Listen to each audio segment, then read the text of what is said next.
Welcome back, everybody, to Cannabis Chat Live, Pro Cannabis Media's weekly live chat show. It used to be talk. Remember talk, David? We used to talk. Now we chat, right? That's it. Got to stay with it, Jimmy. You got to be up to you got to just stay with it, baby. All right. Let's go with the flow, right? I get it. And we do have a chat room, and I'm monitoring it right here on our YouTube page. So if you are out there watching or listening and you want to chat, ask a question, feel free to put it on there, and I may actually notice it and answer it, or at least mention it on our show. But joining us now in our chat room, our Zoom room that we make look like the chat room, is Rick LaNeve from Accounting Buds, and also a native of New Jersey, the United States of America. Rick, thank you so much for joining us on this Friday afternoon. Well, thanks for having me, Jimmy, again.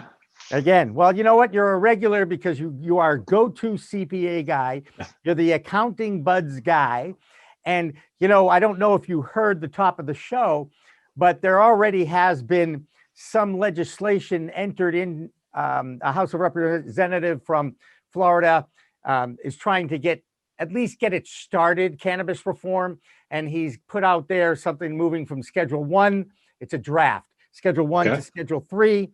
David got all excited about it. And then Morgan Fox pretty much said, I don't want to have anything to do with that. We want it totally descheduled. The key to this from your perspective is the 280E thing. Can you just explain a little bit about what 280E is and how much that directly impacts cannabis businesses? Sure. Well, 280E directly impacts pretty much everything to do with a cannabis business from an accounting perspective. What it basically is it's one or two sentences in the tax code, but it drives everything in the accounting perspective. So basically, under 280E, there's only certain expenses that you could use to reduce your income on your income taxes. And for illegal businesses, which cannabis is at the federal level, right, that drastically limits the number of expenses you could take. Right. So basically, you're paying income taxes on almost every bit of revenue that you have as a cannabis company. So if I understand it right, it's this one sentence clause, 77 words, means you pay taxes on your gross profit. Is that correct? Yep. Yeah. Now there are some court cases out there that have come over the past few years that actually help cannabis companies and kind of take some of the teeth out of 280E, but you still have to be really careful. And myself and most accountants will advise their clients to be conservative versus aggressive when it comes to 280E, because you're still operating in what's an illegal federal environment, and they can really come down on you hard if you're on the wrong line of that. Hey, Rick, I got a question for you. Sure. So the big thing in licensing up in Massachusetts is home delivery. It's going to start to roll out very soon, even though the home delivery saga just never ends up here. It is free against social equity. Litigation was filed this past week to try to stop the program. But for home delivery, let's assume that you're what they call a delivery operator, which means you're going to run like a mini Amazon for weed. You buy wholesale, and then you take orders online from consumers and deliver it to their houses. In your opinion, are the delivery costs, the cost of the driver and the delivery agent who have to be in the car, the cost of the vehicle, the fuel, the monitoring, all of that stuff, do you think that's part of cost of goods sold for home delivery? So it's an interesting question, because I actually was reading on this exact topic yesterday, a back and forth amongst a bunch of CPAs in the cannabis space.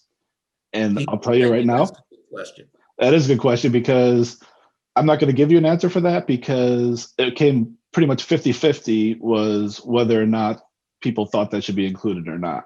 A lot of it has to do, to be honest with you, there's a lot of gray areas in this, so I was going to flat out say that to the beginning as well. But a lot of it has to do with, is the company solely a delivery company or not? Are they integrated vertically anywhere else along the chain with the actual dispensary? If you're just UPS delivering this, then it's a completely different answer versus if you are someone that's growing it and delivering it.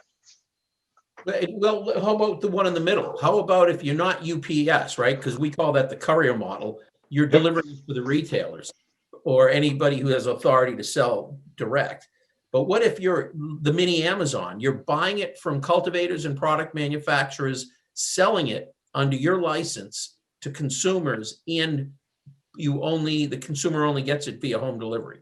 They can't come pick it up because you don't have a storefront. So I'm gonna actually not answer that one, to be honest with you.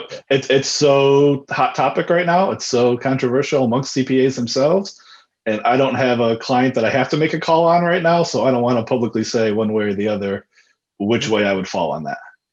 And by the way, this is why I say if you're looking for a good investment in the cannabis industry, invest in a law firm, because these laws are so new, they're going to be challenged all the time. And David, you mentioned the lawsuit of the Dispensary Association in Massachusetts against the Cannabis Control Commission here. And, I read the complaint and the lawsuit today, and I got to tell you, I still am not sure exactly what is the right thing to do.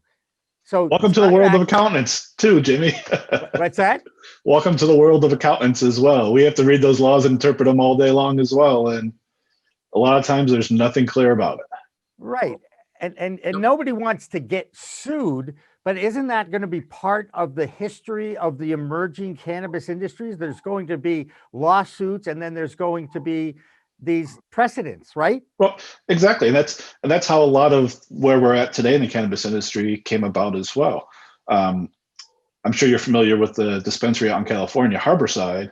Well, if you look into the accounting literature for 280E, you're going to see Harborside, because they, while being relatively conservative in their views, were not afraid to take on the IRS on multiple occasions.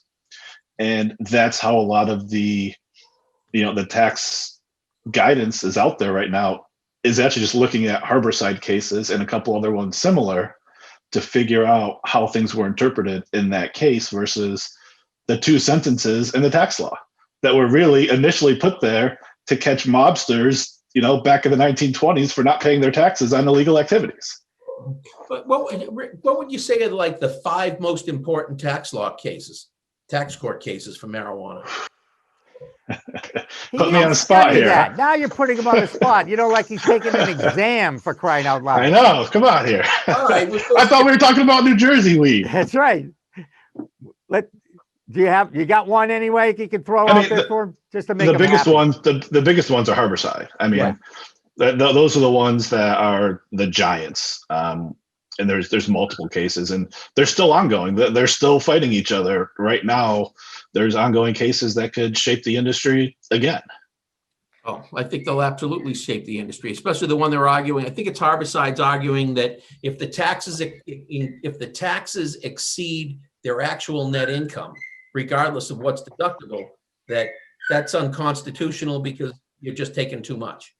Yeah, I mean, there's some situations out there where because the taxes are the way they are, you actually have to pay more taxes than revenues in certain situations, which is, it makes no sense. Speaking of makes no sense, and I'm good at this subject, I just want to say, the marijuana-related businesses, and of course, Pro Cannabis Media is a marijuana-related business according to federal tax law. It seems to me that a class action suit by the MRBs against the IRS may actually have a better chance of winning than those that are plant touching licensees. Oh, absolutely. I mean, MRBs are a step removed from the actual product, right? Like Pro Cannabis Media, you guys aren't touching any product. You're just doing interviews and videos and media. Right. At least not on the clock, Rick. I'll be perfectly honest. Okay. Right. But you're being, because you're being paid potentially for advertisers or whatever by a plant touching company, you get looped into a bunch of these rules as well. Now, I will say it's already less stringent for an MRB than a plant touching business. For example, going to get a bank account is much easier for an MRB than a plant touching business. but you still have to do an application that's about 25 pages long to just open a bank account. And I had to do the same thing being an accountant for right. potentially, plant touching business. When I first opened my doors, I didn't have a client yet. I still had to do that long application as an MRB. Right. And we are classified at the credit union because I started at a bank and that got shut down after 6 months. Pretty much the first wire we got waved the flag. And interestingly enough, I think I've told you this story. When the safe banking, they had held the wire, okay, for 3 weeks. Then the Safe Banking Act was actually voted on by the House that week. Remember when that happened? And it passed. Interestingly enough, coincidentally, they released the wire the next day. Yep. Which, it'll be good. It'll be a good chapter in the book. At But some point. That's what happens to cannabis companies frequently. If you don't actually set your bank accounts up or your payment processors Right. as stating you are a cannabis company or an MRB, your payments get held, your bank accounts get shut down. You all of a sudden you go into your account and you can't get in anymore, and you ask what's going on, and we've held your money, and it takes a fight to get it back. So, when I talk to my clients, even things that seem so simple as, can we take payments via PayPal? Sometimes the answer is no, because I'm not going to call out PayPal or other people, I'm just using them as an example, but certain payment processors will also shut you down. So you got to be careful. And I still think, and David, we were just talking about Jeff Sessions and the Cole memo. And again, what else do I have is the last few years of experience looking at this whole thing. I really think that was one of the biggest issues, that when Jeff Sessions came in and took that Cole memo up and he ripped it up, all the banks got freaked that, oh my God, this guy's going to come after us if we take any kind of cannabis related funding. But yet, I say that, and then I read about millions and millions of dollars of investment dough continue to pour into the industry. So there's banking going on. It's just it's keeping people like yourself and the lawyers in the world in business, right? Well, that's why, I would advise anybody that's getting into this, you need a specialized lawyer and a specialized accountant, especially right now, because there is such a difference between state laws and federal laws. Every state has their own set of laws. I mean, going back to New Jersey right now, that's what's taking New Jersey so long to pass the laws. They're trying to work out every single detail. The latest detail I saw today that's holding things up is what happens to an under 21-year-old individual who gets caught with cannabis on them. Right. Certain people want to keep it, you still get arrested for it. Others think it should be like a parking ticket. And I think they're heading more towards the parking ticket model right now. Yep. But those are the types of decisions that are holding up the legislation here in New Jersey. Right. In fact, I was just going to bring up New Jersey because that sounds exactly. And in fact, if I remember correctly, the amount of fine goes up based on the amount of cannabis on your possession if you're under the age of 21, right? It does. Yeah. From what I saw today in the latest draft, that's the way they have it. Yeah. Any insight on why it's taken the New Jersey legislature so long to come to an agreement, or is it the same problems that every governing body has with this plant? It's pretty much the same problems. It's politics in general, and New Jersey politics in general are a little bit more complicated often. But I think what you're also seeing is there's still some people, that are on the decision makers, the lawmakers, that really don't want this to pass. So they are trying to still make it very stringent, even though the people have spoken that they want this. So an example is in the beginning, a perfect example is why the first bill that was about to make it to a vote got pulled back the last second. It included nothing for home grow. Home grow was still illegal under the first draft of the bill. And so many people were calling their, state congressmen and saying, this is not right, that they actually did at the last minute pull it back so they could refine it and start, include home grow up to a certain amount, I think is where they're at right now. Yeah. And interestingly enough, New York is going through that same issue. Morgan Fox just brought that up in the last half hour.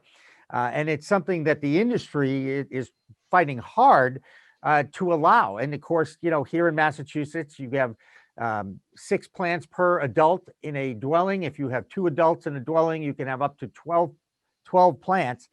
And I asked the grower, how much harvest can you get off those 12 plants? And it's, I think he said 4.5 pounds. That's a lot of weed. Now, granted, if you have a medical reason, if you're fighting cancer and you need to extract the magical chemicals that are inside the flower, and that's the kind of amount that you could have, and growing your own medicine is a lot cheaper than having to go even to a medical dispensary and pay for it. So, especially with the taxes they're putting on it these days as well. Well, not on the medical side, and again, another issue that's before these legislatures, there is a difference.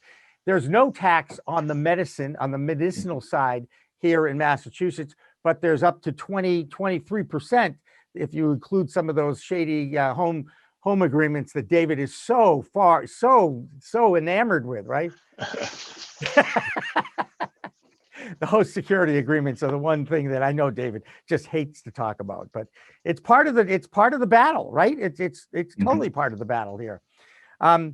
Where do you think it's going to go, Rick? What do you hear in your local papers? I want to go back to the accountants, the networking accountant thing that you were at, the round table that you were at the other day, because I'm guessing, the discussion had to include, what's going to happen if this is in the law versus what's going to happen if that's in the law. Yeah. So the meeting I was at the other day was actually for the Cannabis Committee of the New York State Society of CPAs. So I'm part of both New York and New Jersey. So that was focused a little bit more on the New York side, but of course, a lot of New York is based on New Jersey. And the focus of that, at the time of that meeting, Cuomo had just made a statement the day before that he really wanted to, start looking to legalize cannabis, right, along with his other statements about all the taxes he wants to, increase, and he wants it for the tax revenue. Right. And, the thought process there, and I think it goes to both New York and New Jersey, is if we tax this too high, people are still going to go to their underground dealers to get the product. And you're seeing that even in New Jersey on the medical side. There's people I know that have their medical cards and they still refuse to go to a dispensary to get it, because what they've told me is, I walk in, there's 1 or 2 strains available. It's whatever they have that day. Yep. And the cost is 2 to 3 times what it cost me to just go get it from my friend that I usually get it from. Right. So the cost really is going to be an impact to this whole thing. And yet the whole point of legalization is to figure out exactly where this cannabis was grown, what's in it. It's been tested. The impact or effect it might have on you. That's the reason why I go to a medical dispensary as opposed to finding someone I can meet in a parking lot. Those right. those days are over now.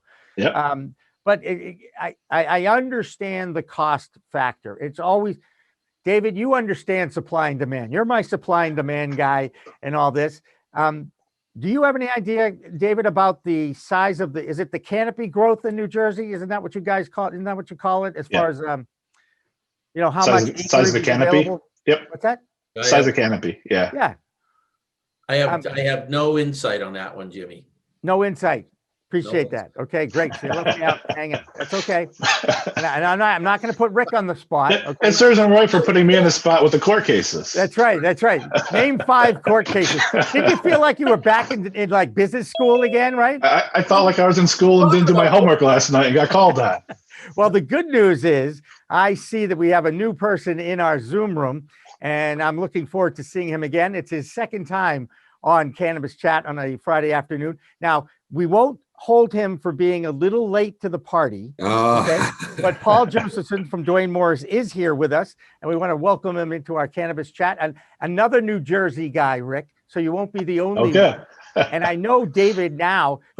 David, You asked Paul the question that you asked Rick LaNeve, and he would, he had a tap dance a little bit. See if Paul can handle that question. Boy, we'll put him right. But this is the reason. This is what happens when you get a little late. We're going to put you right on the spot. Go ahead, David. Okay. You ready, Paul? I'm ready. Not going to be terribly hard. What, in your opinion, what do you think of the top 5 marijuana tax court cases? The top 5 marijuana tax court cases? Yeah.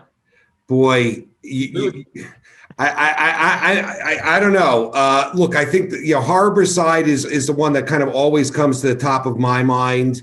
Beyond that, I'm not going to sit here and try to con your audience that I'm a master in the tax court cases. So I'm not going to guess beyond Harborside. That's what I've got a lot of tax partners for. There you go. So I'm going to punt on that one. So I apologize. Don't worry, I punted on it as well. Rick LaNeve, by the way, Rick LaNeve, who's from Accounting Buds in New Jersey. Paul is also with us here. Yep. And he punted. Actually, he did get half quarter credit because he came up with Harborside. So I'm going to give you credit, Rick. I feel like the professor now. Paul, first of all, I want to 20% credit. That's right. Hey, and more importantly, thank you.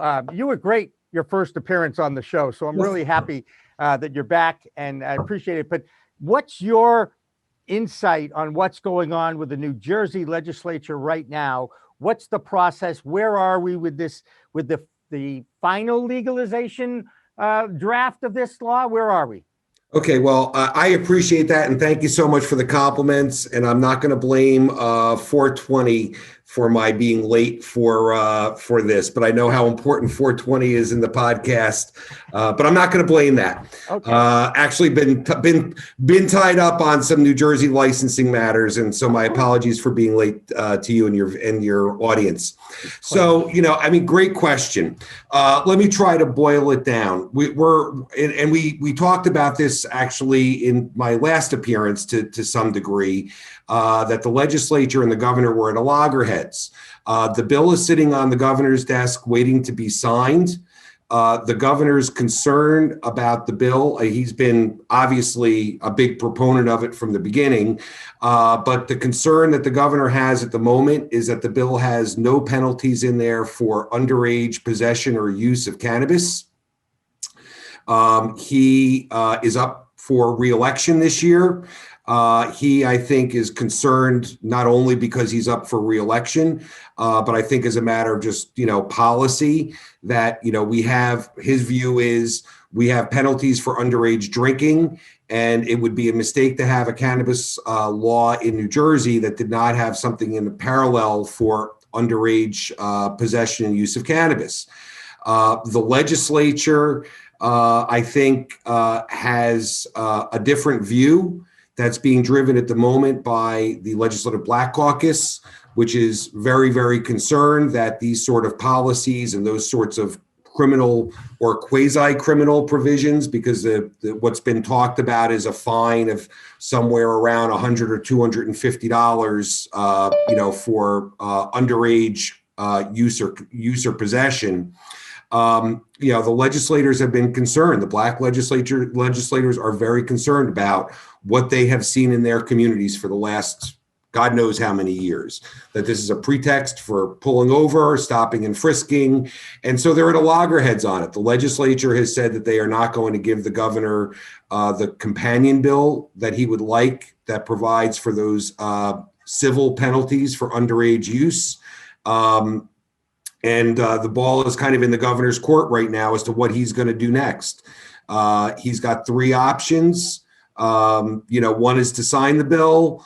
One is to conditionally veto the bill. And technically, the other is he can do nothing and allow it to become law. That seems to be unlikely in my view. And we are all sitting here in New Jersey anxiously awaiting, hopefully the governor signing the bill.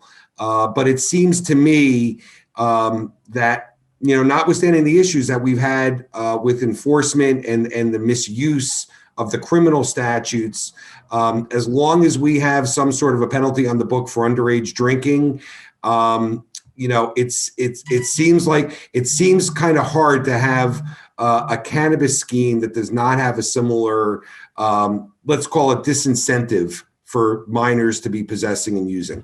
All right. So is it a felony, underage drinking, a felony in No. New Jersey, or a misdemeanor? It's a misdemeanor. No, it's a misdemeanor, and quite frankly, in fact, I was talking to a couple of my municipal prosecutor friends because I asked them, what happens when a white kid walks into your courtroom charged with underage drinking? And the honest answer from the municipal prosecutors is, hey, listen, most of the time we wind up dismissing those charges, and they tend not to go anywhere. But nevertheless, there are circumstances where they will proceed. Where they will proceed. So it's a and here I think the governor isn't even looking for a disorderly persons offense, which is what we kind of call a misdemeanor here in New Jersey, but rather a civil penalty that would just be a fine. And frankly, in all likelihood, in most cases, would probably more often result in some sort of a referral to, either some sort of community service, or we have a system of drug courts here in New Jersey. So my expectation would be that a minor who got charged, under such a provision would likely wind up in a drug court, subject to judicial supervision, but in a much different sort of a scheme than your classic criminal case. The drug courts here in New Jersey have been, I think, pretty well designed to be more about rehabilitation and restoration than they are about punishment.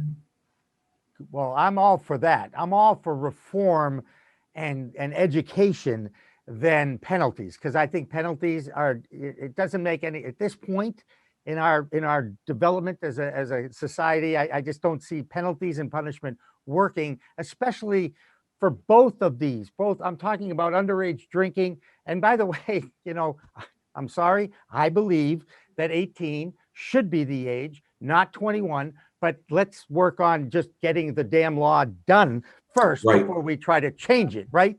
That's right. And by the way, unfortunately, you have a former New Jersey legislator to thank for the 21-year-old drinking age around the country. That was our former U.S. Senator Frank Lautenberg, who was a great guy and a great friend.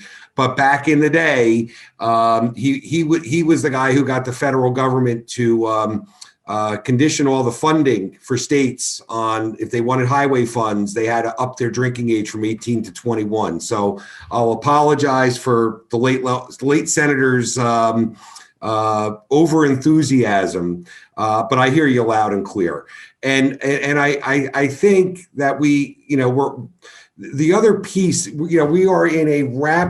We're in a time of just incredible change, and one of the we've gone through some awful things over the last year, and I'm not speaking so much about COVID, as awful as that was, but the racial tensions and the protests that we saw last year. And we're in a time where I think our kids and our grandkids are going to look back, and it's going to be a time that's going to be akin to the 60s in terms of just some radical changes in how this country thinks about things.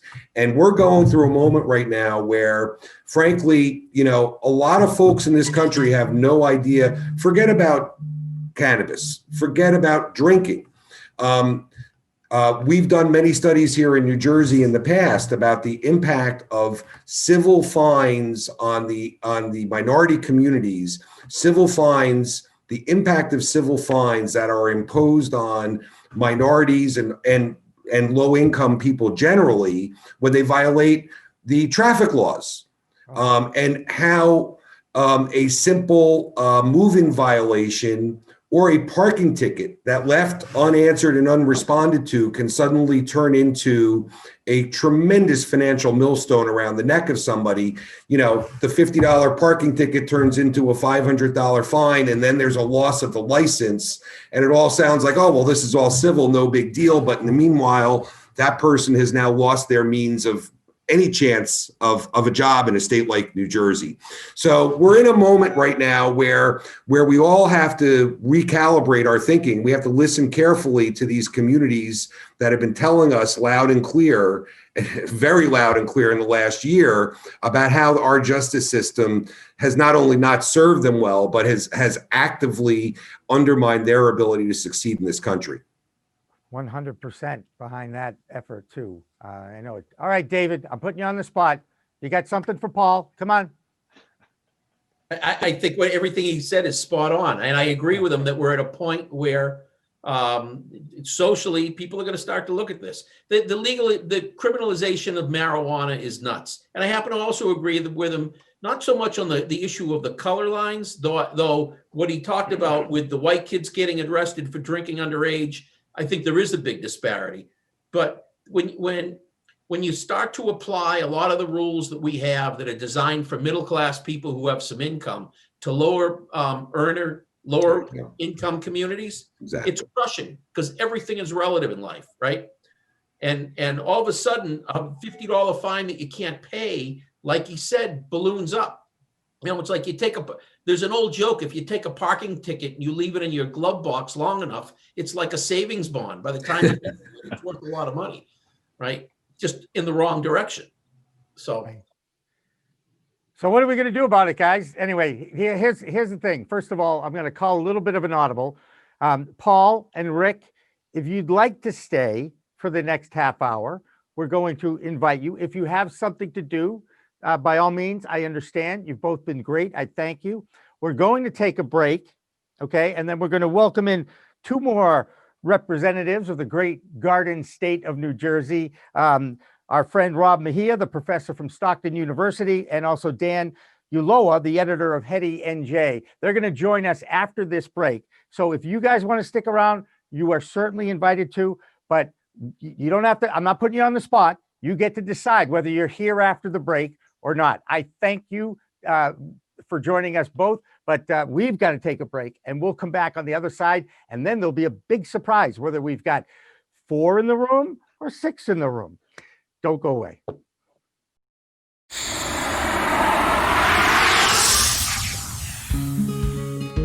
Getting into accounting actually started when I was younger. It's a funny story. My grandparents used to watch us every summer, me and my sister, and my grandfather owned stock in the company that he worked for, the electric company they had worked for forever. And he retired, he would check that stock price every day. So it'd be something fun that I would do with them. We'd look at the newspaper, I'd check the stock price with them. And I think that's where my love of numbers came in. And it turns out that I didn't even realize this when I picked accounting as my major. My other grandfather, my father's father, was an accountant as well. He was much older when I knew him, so I didn't realize he was an accountant, but I guess it kind of runs in the family.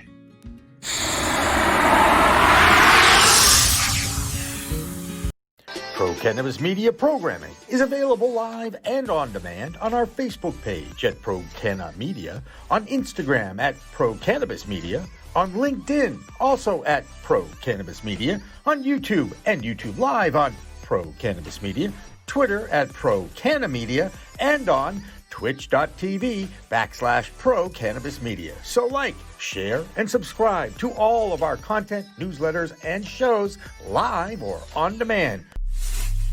We are Pro Cannabis Media.